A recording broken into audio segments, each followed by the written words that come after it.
Bem, eu venho falar hoje com vocês sobre a culpa. Todas as pessoas têm a possibilidade de ter culpa em alguma coisa. A culpa, ela vem destruindo a mente de muitas pessoas durante muitos anos. Famílias inteiras são consumidas por causa da culpa, porque em linhas gerais a culpa ela é mais o resultado da acomodação da nossa mente ao fracasso de não termos conseguido evitar alguma coisa, não termos conseguido escapar de alguma coisa, ou não termos conseguido vencer alguma coisa. A gente fica culpado por vários motivos, você sabe disso. A culpa, na verdade, está diretamente relacionada com a nossa consciência. A consciência, essa faculdade maravilhosa que nós temos em nossa alma, ela nos faz sabedores de que algo está errado ou algo está certo. Então, quando acertamos, não carregamos culpa, é claro, porque a informação que nós temos em relação àquilo que fizemos nos autoriza a ficar bem.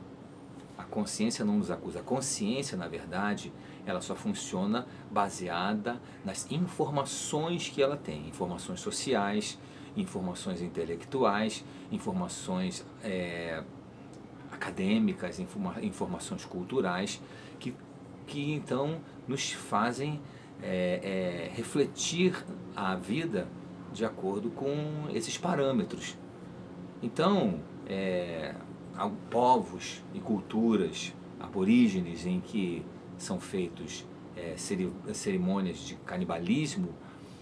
Eles não carregam consigo a culpa de terem comido um semelhante, porque dentro do formato de universo que eles têm, aquilo não gera culpa, porque a consciência deles não foi educada, não recebeu nenhum tipo de input com respeito a proibições referentes a sacrifícios humanos. Então, quando nós erramos e cometemos algum tipo de deslize, ou falhamos com as pessoas, ou deixamos de cumprir com alguma coisa que nós deveríamos ter feito e não fizemos, vem sobre nós, pela nossa consciência, vem então a culpa de não termos conseguido aquilo que deveríamos ter conseguido e por alguma razão falhamos. A Bíblia nos apresenta um Deus que trata da culpa. Deus trata da culpa através da substituição de um sacrifício pela vida humana. Sacrifícios humanos já aconteciam desde a época de Abraão. Quando Abraão levou o seu filho Isaque até o monte, isso não significa que foi um escândalo para muitas pessoas, porque em povos ao redor de Canaã e mesmo na Mesopotâmia, havia sacrifícios humanos. Não era da vontade de Deus? Sim, não era da vontade de Deus. Mas aqueles povos, aquelas pessoas, eles tinham eles foram, as sociedades, elas foram progressivamente evoluindo o seu pensamento. Até a teologia, nós vemos que ela foi sofrendo uma evolução à medida em que Deus foi derramando luz e conhecimento em cima das pessoas que, por sua vez, também estavam vivendo uma progressiva evolução social. Então, o homem da época de Noé, por exemplo, não é o mesmo homem da época de Davi. E, por sua vez, um homem da época de Davi já não refletia como um homem da época de Isaías. E assim podemos sucessivamente perceber que, com o avanço da sociedade, a forma de se encarar as coisas foi mudando.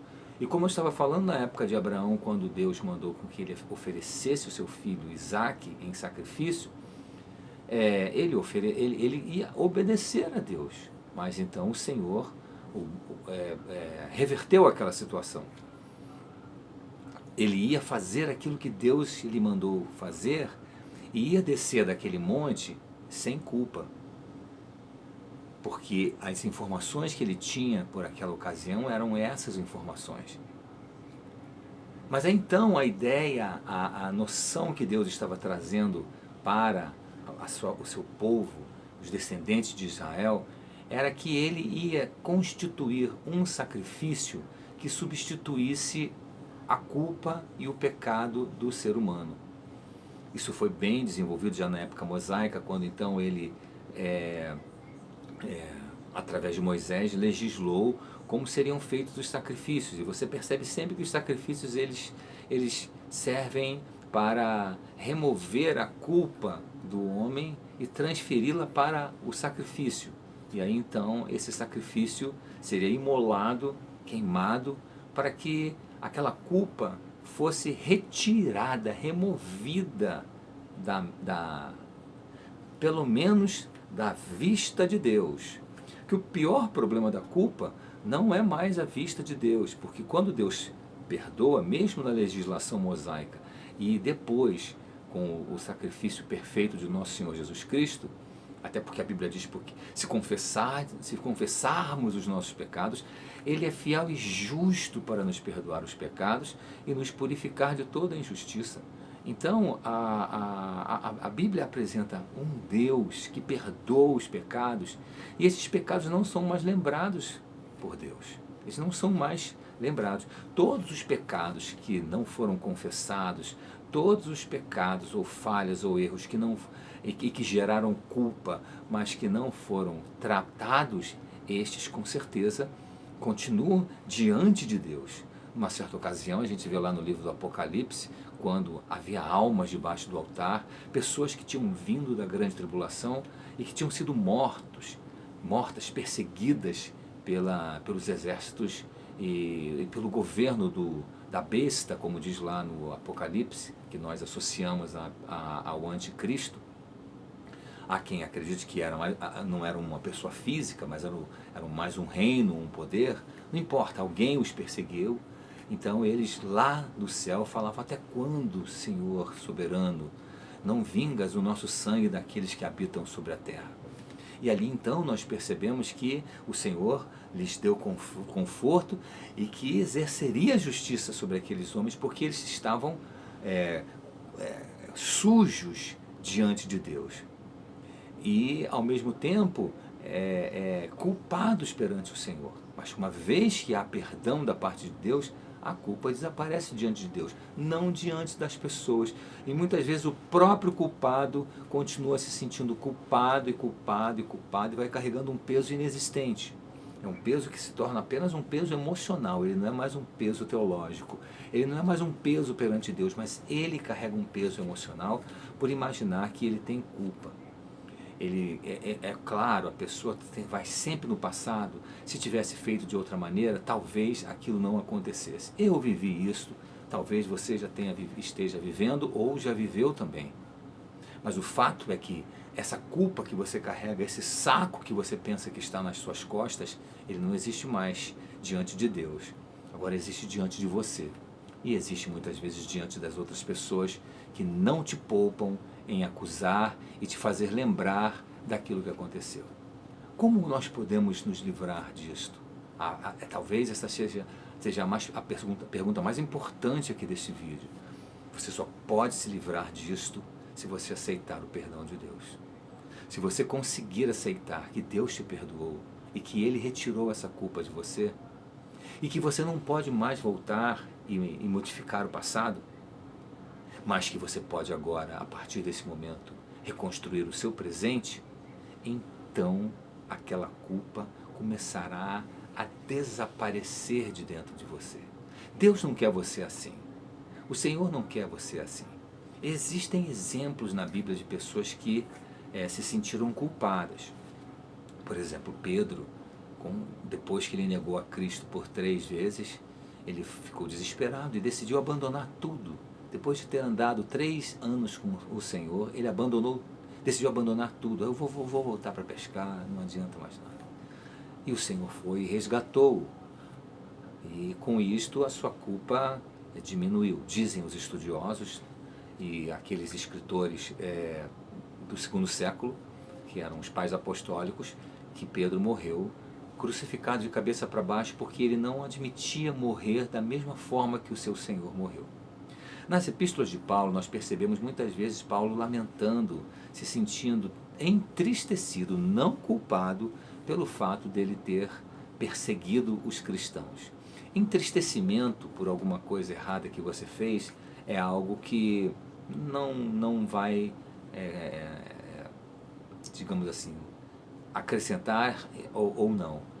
Mas se sentir culpado é você estar constantemente diante de um erro que para você existe e para outras pessoas que não gostam de você também existe, mas que para Deus não existe. Por muitas vezes as pessoas oram e pedem a Deus para tirarem aquela culpa, e Deus não tem mais o que fazer, porque Ele mesmo já tirou a culpa. Mas é a nossa insistência em querer, em querer sorver aquilo, de querer curtir aquilo o máximo que pode. Às vezes isso é até um problema da alma, porque as pessoas elas têm as suas falhas, né? Uns são muito sensíveis e outros sofrem de autocomiseração. Isso são distorções da alma. Então, por alguns sofrerem de autocomiseração, essas pessoas curtem constantemente as coisas ruins que lhes aconteceram, para que então eles consigam se sentir pior, porque quanto mais se sentirem pior, mais eles se sentem, digamos assim, encaixados no universo que eles vivem. Mas não é isso que Deus quer para nós. Pelo menos eu me refiro ao Deus da Bíblia. Existem muitos que se dizem deuses, mas o Deus da Bíblia não admite as coisas dessa forma. Eu quero te convidar a se livrar da sua culpa. Eu quero te convidar a aceitar o perdão de Deus. Eu quero te convidar a entrar no descanso do Senhor, como diz a Bíblia lá no livro de Hebreus. Entrar no descanso de Deus, porque Deus já descansou das suas obras, agora falta você descansar no descanso de Deus. Basta você agora entender que o Senhor pode mudar toda a sua vida, toda a sua mente. Tem uma passagem da Bíblia, no livro de Romanos, no capítulo 12, que o apóstolo Paulo fala assim: olha, rogo-vos pelas misericórdias de Deus, que apresenteis os vossos corpos como sacrifício vivo, santo e agradável a Deus, que é o vosso culto racional. E no outro versículo ele fala assim: e não vos conformeis com este século, com este mundo, mas transformai-vos pela renovação da vossa mente. Aí está o segredo. Não se conformar é não assumir a forma desse mundo, não entrar na forma no original grego, mas metamorfoseai-vos, ou seja, passem por uma reformulação que não te faça mais igual ao que você era antes.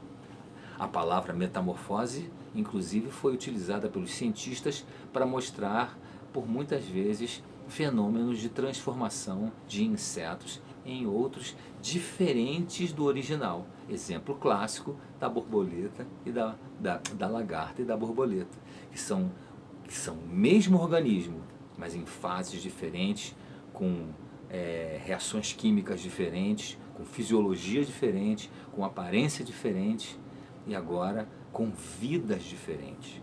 E o Senhor quer que você tenha uma vida diferente, uma vida transformada, uma vida abençoada.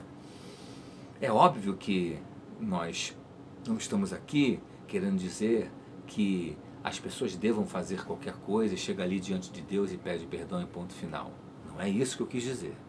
Eu falei que uma vez que nós nos humilhamos diante de Deus e pedimos perdão de todo o nosso coração, Ele vem e nos cura, e nos sara as nossas feridas e sara a nossa culpa também.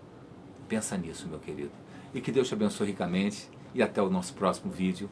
Fica com Deus.